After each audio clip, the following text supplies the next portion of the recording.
ન ફક્ત ગીર સોમનાથ પરંતુ જૂનાગઢથી પણ આપ દ્રશ્યો જુઓ। માળિયા પંથકમાં કમોસમી વરસાદ થયો છે। અકાળા, કાલિમભંડા, વિરડીમાં માવઠું થયું છે। ધોધમાર વરસાદથી ખેડૂતોની ચિંતા વધી ગઈ છે। ખેતરોમાં તૈયાર પાકને નુકસાનની ભીતિ છે। પશુઓના ઘાસચારા પર માઠી અસર જોવા મળી રહી છે। જૂનાગઢના દ્રશ્યો કે જ્યાં આગળ પશુઓના ઘાસચારા પર માઠી અસર થઈ છે। જૂનાગઢમાં પણ જાણે ચોમાસું આવી ગયું તેવા દ્રશ્યો જોવા મળી રહ્યા છે। ન્યૂઝ 18 સંવાદદાતા અમારી સાથે જોડાઈ ગયા છે। સમગ્ર પંથકની પરિસ્થિતિ શું છે અમાર?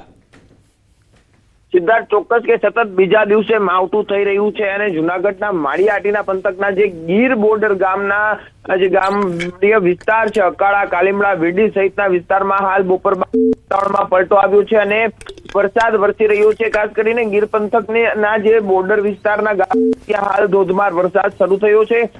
જે ખેડૂતોનો તૈયાર જે પાક છે તે નિષ્ફળ જવાની ભીતિ છે। ખાસ કરીને બાગાયતી વિસ્તારની વાત કરીએ તો બાગાયત પાકને પણ ભારે નુકસાનની ભીતિ છે। ગઈકાલે જે વિસાવદર, જે ભેસાણ આસપાસના જે વિસ્તારોમાં, કેશોદ, વંથલીમાં જે વરસાદ થયો જેના કારણે બાગાયતને મોટું નુકસાન છે। કેરી, ચીકુ સહિતના જે પાક ભારે નુકસાનનો સામનો ખેડૂતોને કરવો પડી રહ્યો છે અને ફરી એકવાર માવઠું આજે બપોર બાદ જે વરસાદી માહોલ શરૂ થયું છે, ખેડૂતો હાલ ચિંતામાં છે। સિદ્ધાર્થ, આભાર સમગ્ર માહિતી બદલ। અમાર તો હાલમાં અકાળા, કાલીભંડા, વિરડીમાં માવઠું થયું છે। ખેડૂતો ચિંતિત જોવા મળી રહ્યા છે। જૂનાગઢ, ગીર સોમનાથ બાદ અલગ અલગ વિસ્તારની જો વાત કરીએ તો પોરબંદર જિલ્લાના ઘેડ પંથકના કાસમડા તથા ભોગસર સહિતના 2-4 ગામોમાં આજે વાતાવરણમાં પલટો જોવા મળ્યો।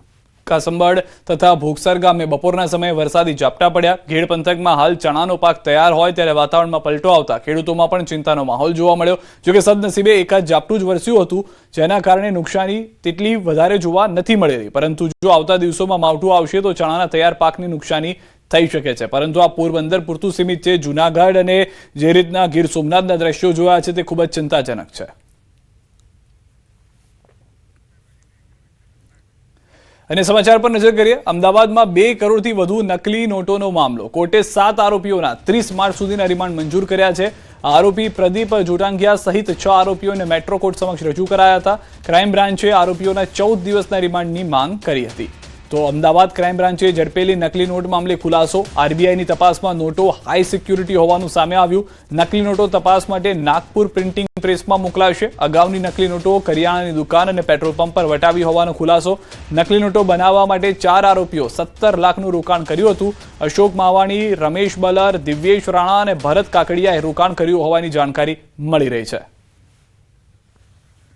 તો 17 લાખ રૂપિયાનું આ રોકાણ કરી નકલી નોટો બનાવવાનો આખું જે કારસો હતો તે ઘડવામાં આવ્યો હતો। હાઈ સિક્યુરિટી નોટ બનાવવા માટેની જે તૈયારીઓ હતી તે પ્રમાણેની જ કરવામાં આવી હતી, જેથી તેને આરબીઆઈ પણ ખુદ ચકાસણી માટે ઉપયોગમાં લેશે। 7 આરોપીઓના 30 માર્ચ સુધીના રિમાન્ડ જે છે તે હાલમાં મંજૂર કરી દેવામાં આવ્યા છે, જેમાં મુખ્ય આરોપી પ્રદીપ જોગાંટિયા છે કે જે સામેલ હોવાની જાણકારી છે। ચીનથી નોટો બનાવવાનો જે આખો સપ્લાય હતો તેવી પણ જાણકારી મળી રહી છે। ભરૂચમાં સુરતના લાભાર્થીઓને આયુષ્માન કાર્ડ અંકલેશ્વરમાં કચરામાંથી મળ્યા છે। અંસાર માર્કેટ પાસે રેલવે ટ્રેક પરથી હજારો આયુષ્માન કાર્ડ મળી આવ્યા છે। બિનવારસી હાલતમાં સુરતના લાભાર્થીઓના નામના કાર્ડ કચરામાં ફેંકી દેવાતા આરોગ્ય વિભાગમાં દોડધામ મચી ગઈ છે। કાર્ડ લાભાર્થીઓ સુધી પહોંચાડવાને બદલે અંકલેશ્વર સુધી પહોંચતા ઉઠ્યા છે સવાલો। તાલુકા હેલ્થ ઓફિસર અને મામલતદાર દ્વારા સ્થળ પર તપાસ કરી તમામ કાર્ડ જપ્ત કર્યા। સરકારની મહત્વની યોજનાના કાર્ડનો આ રીતે નિકાલ થતા તંત્ર દ્વારા તપાસના આદેશ આપવામાં આવ્યા છે।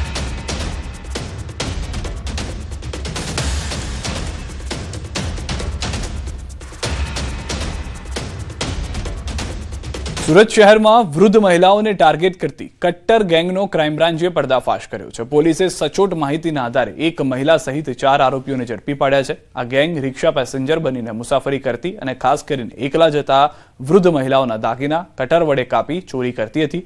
તપાસમાં બહાર આવ્યું છે કે ગેંગ 14થી વધુ ચોરીના ગુનાઓમાં સંડોવાયેલી છે, જ્યારે પોલીસે 12 લાખથી વધુનો મુદ્દામાલ જપ્ત કર્યો છે। પોલીસે નાગરિકોને સાવચેત રહેવાની અપીલ પણ કરી છે।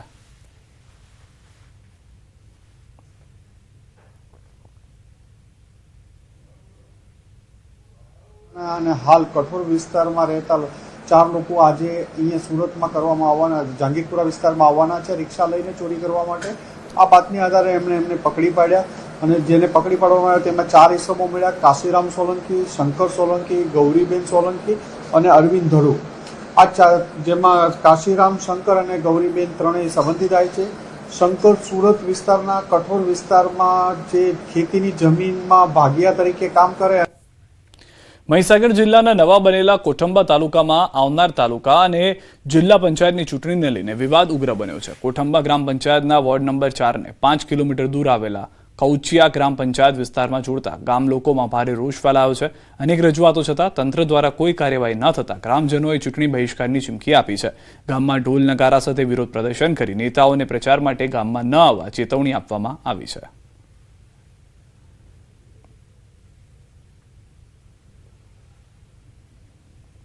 વોર્ડ નંબર 4 ખાતુપગીના મુવાડા નામે આ વોર્ડને 5 કિલોમીટર દૂર કૌચિયા તાલુકા પંચાયતની બેઠકમાં સમાવિષ્ટ કરવામાં આવ્યો છે.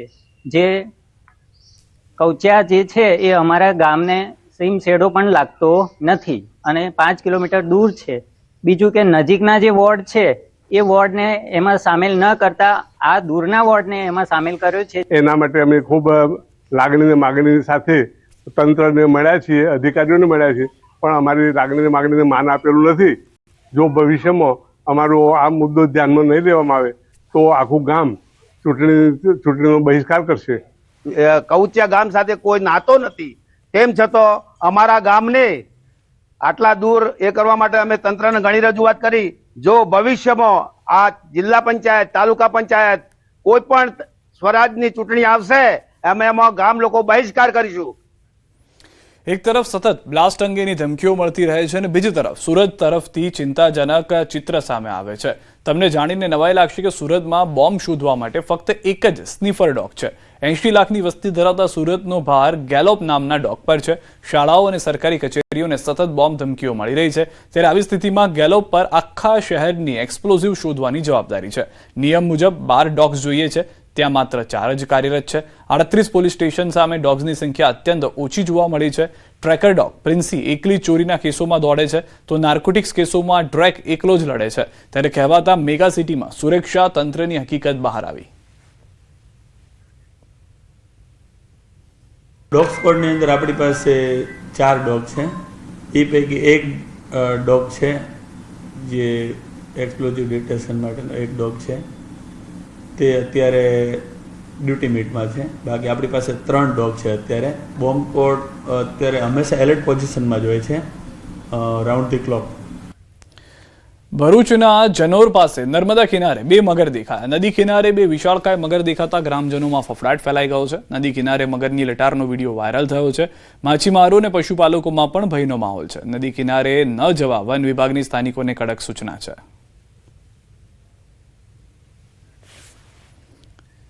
સોમનાથના ધારાસભ્યએ જાતે એસટી બસ ચલાવી મુસાફરોને સોમનાથ દર્શન કરાવ્યા. સોમનાથ, ઓખા, દ્વારકા એસટી બસના ઉદ્ઘાટન સમયે પોતે એસટી બસ ચલાવી. વિમલ ચુડાસમા એસટી બસ ચલાવી મુસાફરોને સોમનાથ લઈ જઈ દર્શન કરાવ્યા. ધારાસભ્ય જાતે એસટી બસ ચલાવતા લોકો આશ્ચર્યચકિત થઈ ગયા હતા. મહત્વનું છે કે આ સોમનાથથી ઓખા બસની લાંબા સમયથી લોકોની માંગ હતી, જે પૂર્ણ થતા સોમનાથના ધારાસભ્ય વિમલ ચુડાસમાએ જાતે એસટી બસ ચલાવી ઉદ્ઘાટન કર્યું.